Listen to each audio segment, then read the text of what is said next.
نحمدہ ونصلی علی رسولہ الکریم، اما بعد۔ آج کل کے جو دن رات ہیں یہ بڑے بابرکت دن رات ہیں۔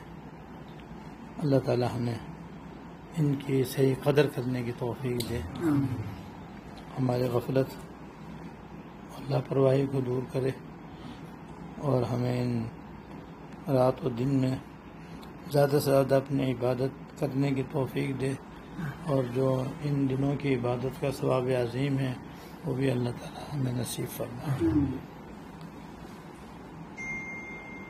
ان دنوں میں سے ہر دن کا ایک روزہ 1 سال کے روزوں کے برابر ہے، یعنی ایک روزہ رکھو تو پورے 1 سال روزے رکھنے کا ثواب ملتا ہے، اور راتوں کی عبادت کا ثواب شب قدر کی عبادت کے برابر ہے۔ اور ایک رات بھی آدمی عبادت کرے تو اس کو ایسا ثواب ملے جیسے اس نے شب قدر میں عبادت کی ہے۔ شب قدر کی عبادت کا 83 سال 4 مہینے کی عبادت سے زیادہ ہے۔ 83 سال 4 مہینے کی عبادت سے زیادہ شب قدر کا ثواب ہے۔ وہی ثواب یہاں ایک رات کی عبادت میں مل رہا ہے، اور اس میں بھی ساری رات جاگنا شرط نہیں ہے۔ اگر کوئی مغرب عشاء فجر بھی جماعت سے پڑھ لے، کچھ اور عبادت کر لے، پھر چاہے آرام کر لے اور سو جائے، تب بھی انشاءاللہ اس کو یہ ثواب مل جائے گا۔ اسی طرح جو رات آخری ہے بقرعید کی 10 تاریخ کی رات، وہ اس کی بھی بڑی فضیلت ہے۔ اس کی بھی ایک فضیلت تو یہی ہے کہ اس کی عبادت کا ثواب شب قدر کی عبادت کے برابر ہے۔ ساتھ ساتھ یہ ہے کہ ایسا شخص قیامت کے دن جو قیامت کی ہولناکی ہے، تباہی و بربادی ہے، ہلاکت ہے، اس سے محفوظ رہے گا۔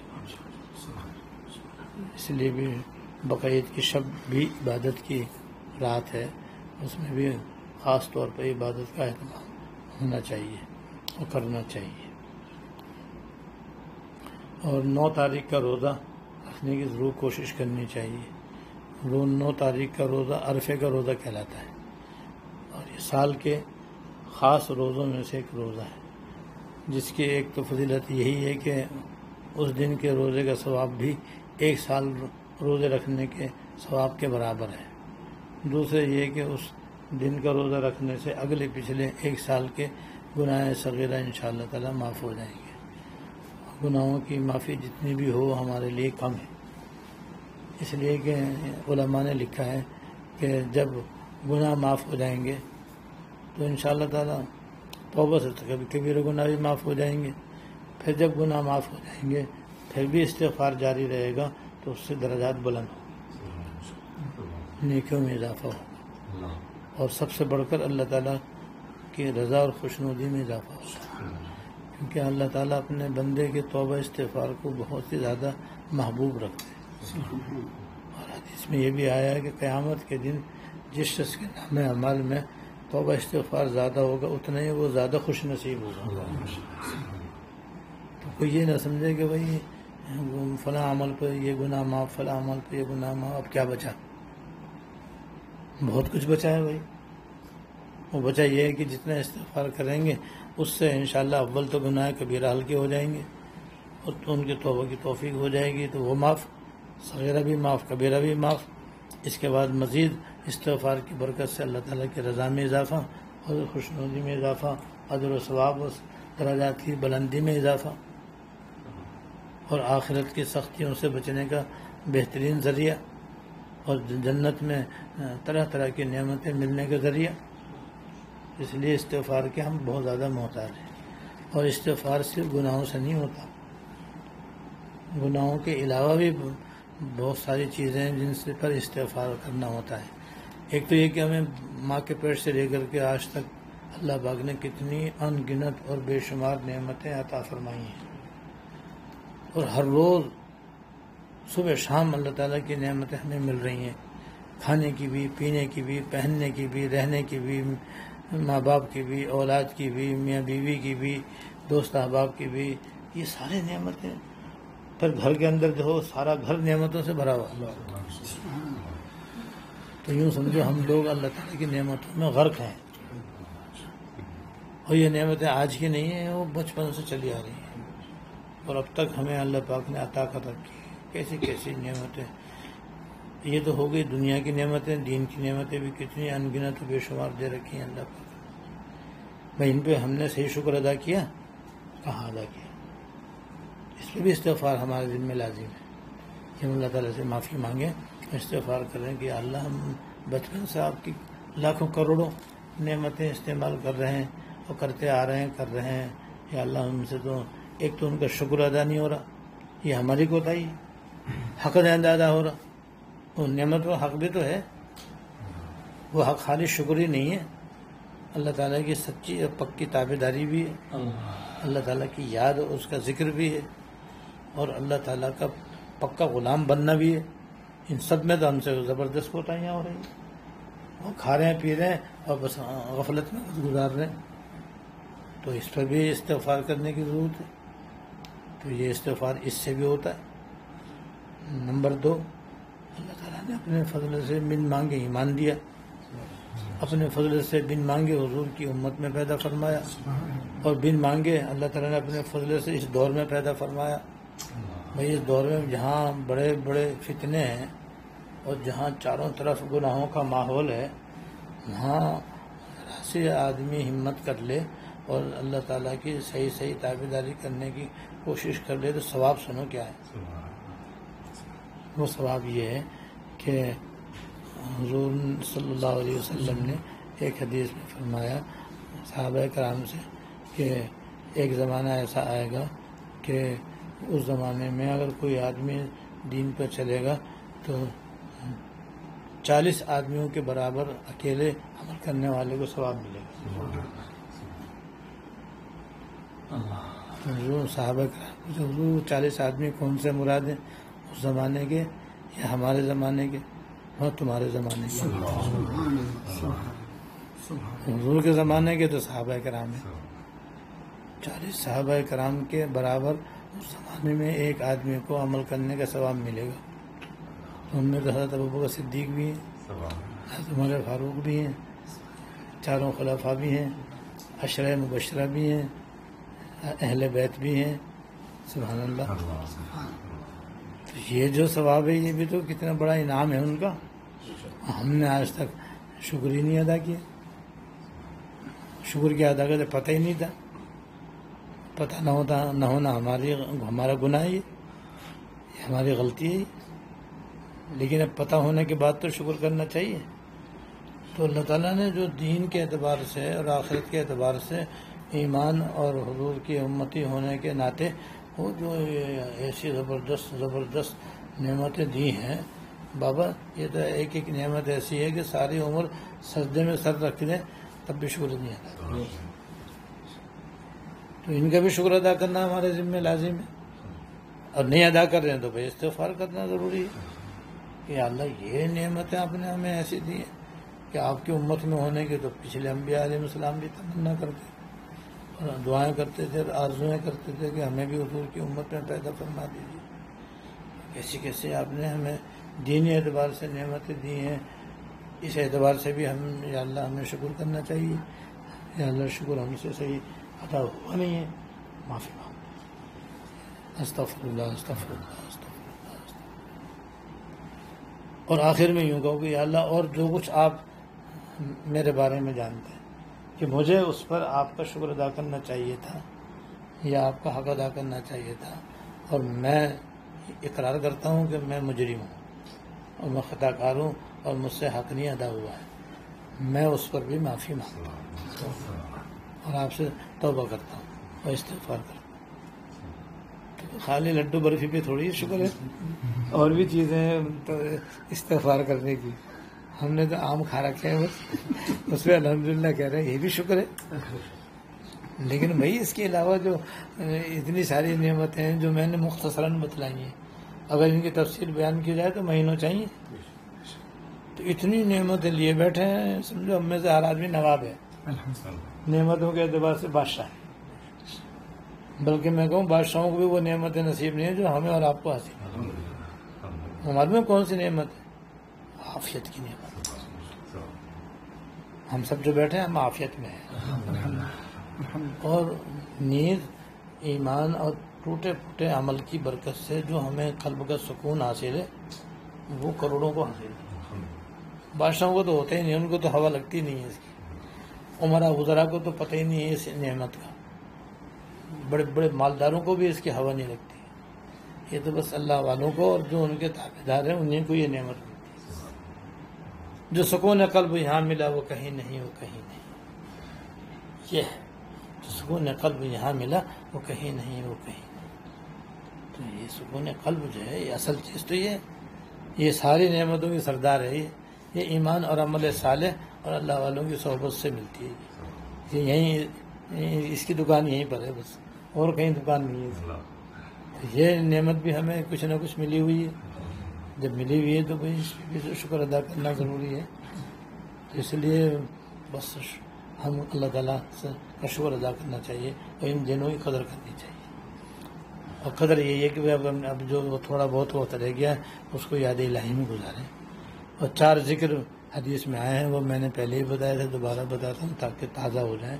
اور اب چھٹیاں بھی آ رہی ہیں تو اس کے اندر بھی ہم یہ عمل زیادہ سے زیادہ کر سکتے ہیں. وہ یہ کہ سبحان اللہ، الحمدللہ، اللہ اکبر، لا الہ الا اللہ. ان کے ایک تسبیح ہر نماز کے بعد پڑھیں، چاہے پہلے پڑھیں چاہے بعد میں پڑھیں. اور ویسے بھی جب فارغ ہوں تو پڑھیں. باقی صبح شام کی پہلے سے جو تسبیحات چل رہی ہیں وہ چلتی رہیں گی.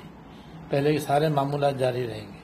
یہ اضافی ہے، انسان 10 دنوں کے اعتبار سے. تو یہ ان دنوں کی قدر ہے بھائی، اللہ تعالیٰ توفیق. دوسرا یہ ابھی اس کے بعد 10 ذی الحجہ سے 9 ذی الحجہ سے تکبیر تشریق شروع ہوگی انشاءاللہ تعالیٰ. تو 9 ذی الحجہ سے تکبیر تشریق ہوگی. ان فجر کی نماز کا سلام پھیرتے ہی ایک مرتبہ بلند آواز سے اللہ اکبر، اللہ اکبر، لا الہ الا اللہ، اللہ اکبر، اللہ اکبر وللہ الحمد.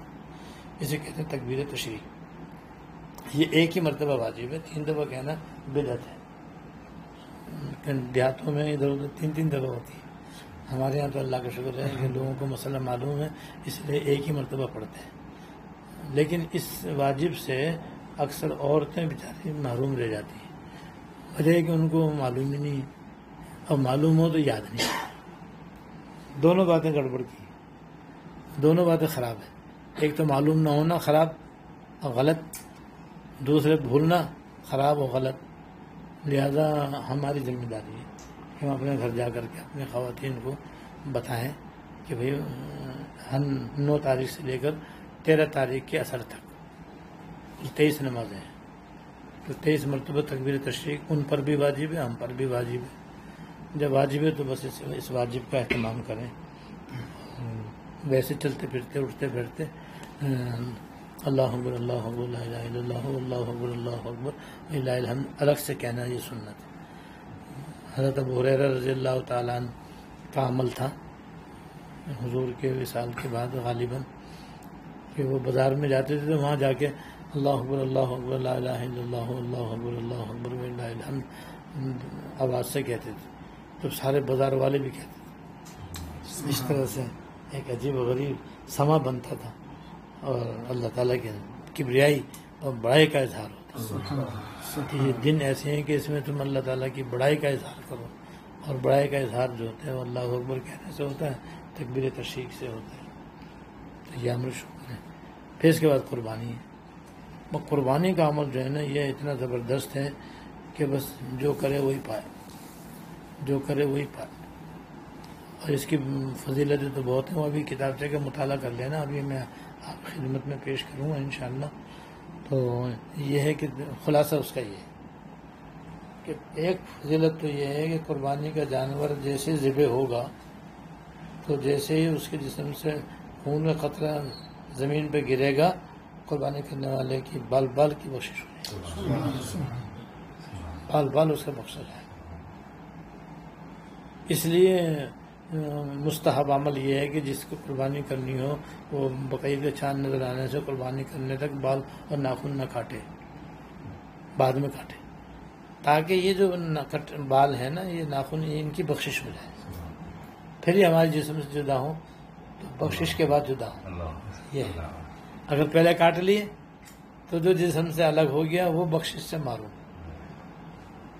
جو جسم پر ہوگا اس کی بخشش ہوگی۔ اور ایک فضیلت یہ بھی ہے کہ جو بیچارہ غریب آدمی ہے، قربانی کر ہی نہیں سکتا، یہ اس استطاعت ہے نہیں اس کے اندر، تو وہ یہی عمل کر لے گا تو اس کا یہ عمل قائم مقام قربانی کے ہو جائے گا، اور اس کو بھی اللہ پاک قربانی کا ثواب عطا کرے۔ تو یہ غریبوں کا بھی مسئلہ حل ہے، امیروں کا مسئلہ بھی حل ہے۔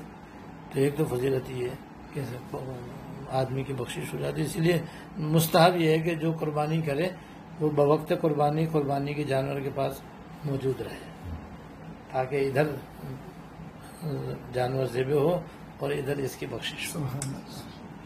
اگرچہ کہیں اور ہوگا تب بھی یہ فضیلت حاصل ہوگی، مگر بھائی سامنے جو انعام ملتا ہے اس کی بات اور ہے، بعد میں پہنچایا جائے انعام اس کی بات اور، دونوں میں بڑا فرق ہے نا۔ اعلیٰ درجہ کیوں نہ حاصل کرے، اس لیے بہتر یہ کہ ہر آدمی کوشش کرے کہ جب اس کا جانور ذبح ہو تو وہاں پہ وہ موجود ہو، اور حاضر ہونا مشکل ہو تو کوئی حاضر، کوئی گناہ نہیں۔ دوسری فضیلت یہ ہے کہ یہ قربانی کا جانور جو ہے جتنا بھی وزنی ہوگا وہ سارے اعضاء کے ساتھ، سارے اعضاء کا مطلب یہ سینگ بھی، کھر بھی، دم بھی، کان بھی، اور اسی طریقے سے کھال بھی، اور وہ جو ہڈیاں پھینک دی جاتی ہیں وہ بھی، اور پیٹا بھی، تلی بھی جو پھینکی جاتی ہے، ان سب کو ملا کر، یعنی جیسے صحیح سالم بکرا خریدا تھا ویسا کا ویسا ہی صحیح سالم کو 70 گنا وزنی کر کے قیامت کے دن میزان عمل میں نیک پرلے میں رکھا جائے، 70 گنا، یعنی اگر 1 من کا بکرا ہے تو 70 من ہو گیا، 2 من کا بکرا ہے تو 7 دونی 14، ہاں 140، اور گائے 7 من کی ہے تو پھر 70 گنا ہو جائے گی، وہ اتنی بڑی فضیلت ہے بھائی۔ اور تیسری فضیلت یہ ہے کہ قربانی کے جانور کے جسم پر جتنے بال، ہر بال کے بدلے یہ کہ نیکی قربانی کرنے والے کے نام ہے آپ، دو اربوں خربوں نیکیاں ہوں گی، چاہے گائے ذبح کرو، چاہے ذبح کرو، چاہے بیل ذبح کرو، چاہے بکرا ذبح کرو، دمبا ذبح کرو یا بھیڑ ذبح کرو، سب کے جسم پر بال ہیں، اور بال کسی کے باریک ہے، کسی کے لمبے لمبے ہیں سب کے، اور بال اتنے ہیں کہ کوئی مائی کا لال گن کے نہیں دکھا سکتا، گنتی کر کے نہیں دکھا سکتا، خود اللہ ہی بہتر جانتے کتنے بال ہیں، ان سب کے بدلے ایک نہیں کی، یوں سمجھو ہزاروں خرچ کیے اور کروڑوں مل گئے، اتنا زبردست سودا ہے۔ تو یہ بڑی 3 فضیلتیں اس کی ایسی زبردست ہیں، اور پھر اللہ تعالیٰ نے حضور کے صدقے ہمارے لیے قربانی گوشت حلال کر دیا، تو بکرا گھر میں ہی رہا، آج کا سچ کوئی کوئی بکرے گوشت بانٹتا ہی نہیں، گایا گوشت بانٹتا، بکرا تو ریفریجر، لیکن بہتر یہ ہے کہ 3 حصے بکرے کے بھی ہونے چاہیے، ایک حصہ اپنے گھر میں رکھ لو، ایک حصہ پڑوسیوں کو دے دو، ایک حصہ غریبوں کو دو، ان کو بھی تو بیچاروں کو کھلا، بس کوئی کھلاتا ہے اللہ، تو بکرا بھی گھر میں رہتا ہے اور ثواب الگ مل گیا، گوشت الگ مل گیا، اب 6 مہینے کھاؤ گھر میں بیٹھے، بعض لوگوں کو تو پورا سال چلتا ہے قربانی یا گوشت، اب بقرعید پہ آ کر کے پھر وہ جھاڑو پھیریں گے ان کی فریزر، اور پھر وہ یہ تو لال ہو گیا، یہ کالا ہو گیا، یہ سب نیا آنے والا ہے۔ بہرحال جائز ہے، حدیث میں آپ نے فرمایا کھاؤ بھی اور جمع کر کے بھی رکھو، کلو بدخرو، کھاؤ اور ذخیرہ کر کے رکھو، کیونکہ مبارک چیز ہے، یہ عام گوشت نہیں، یہ خاص الخاص گوشت، وہ کیا ہے کہ یہ اللہ تعالیٰ کی دعوت ہے، یہ اللہ تعالیٰ کی طرف سے بندوں کی سالانہ دعوت ہے، اور دنیا میں جتنی غذائیں نا سب سے اعلیٰ گوشت ہے، جتنی بھی کھانے کی چیزیں نا سب سے اعلیٰ ترین گوشت ہے، اللہ تعالیٰ گوشت کے ذریعے ہی دعوت کرتے ہیں، بھائی اس لیے فرمایا کھاؤ بھی رکھو بھی، خود بھی کھاؤ دوسروں کو بھی کھلاؤ، تو اس لیے قربانی دل کھول کر کرنی چاہیے، اور جب قربانی کا اتنا بڑا ثواب ہے تو بھی اگر اتنا ثواب کسی کو بخشو گے تو اس کے تو قبر میں بھی عید بقرعید آ جائے گی، اس کے تو وہاں مبارک کے نہارے آ جائیں گے. 70 گنا ثواب قربانی کے جانور کا الگ ملے گا، ہر بال کے بدلے ایک نیکی الگ ملے گی، اور جیسے قربانی کرنے والے کی بخشش ہوگی یہ ثواب آگے جائے گا. تو اس کو جس کی بخشیں گے اس کی بھی بخشش ہو جائے گی انشاءاللہ تعالیٰ. تو ماں باپ کو بخشو گے ان کی بخشش اور ان کا اتنا بڑا ثواب، تو بھائی ان کو یہ گفٹ پہنچ جائے گا شاندار. لہذا اگر کسی میں استطاعت ہو تو ایک سے زیادہ قربانی کرے. اور اس کے لیے پھر میں نے ایک کتابچہ لکھا تھا کئی سال پہلے، اس کا نام ہے نفل قربانی میں مختلف نیتیں. نفل قربانی میں مختلف نیتیں. جیسے بعض لوگ چاہتے ہیں میں حضور کی طرف سے کرنی چاہیے. جب حضور نے ساری امت کی طرف سے قربانی کی ہے، یعنی آپ نے فرمایا میری امت میں سے جو قربانی نہ کر سکے میں ان کی طرف سے یا اللہ قربانی کروں. ایسے آپ نے رحمت للعالمین ہے. تو آپ نے جب امت کی تو اس لیے جتنے بھی آپ کے صاحب حیثیت امتی ہیں وہ سب حضور کی طرف سے بھی کرتے ہیں، بعد اہل بیت کی طرف سے بھی کرتے ہیں، حضرات خلفائے راشدین کی طرف سے کرتے ہیں، چاروں اماموں کی طرف سے کرتے ہیں، چاروں مشائخ کی طرف سے کرتے ہیں، اور اپنے والد والدہ کی طرف سے سارے خاندان والوں کی طرف سے کرتے ہیں. کرنی چاہیے اور جس کو حیثیت ہے. اور نہیں ہے تو اپنا واجب کرو. خالی واجب قربانی کا احسال ثواب درست نہیں ہے، اس کا ثواب نہیں پہنچا سکتا. ہاں اس کے علاوہ ایک نفل قربانی کر لو، پھر اس میں چاہے ساری امت کی نیت کر لو کہ یا اللہ اس کا ثواب سب کو پہنچے، یہ صحیح ہے. تو یہ نفل قربانی بھی ہے اور کتابچہ بھی ہے، یہ سب آپ حضرات کو بھی دیا جا رہا ہے. نفل قربانی اگر کسی کی حیثیت نہ ہو نا تو پھر وہ جو ہے نا وہ یہ نفل قربانی کی ان کو پہنچا دیں جو زیادہ قربانیاں کرتے ہیں.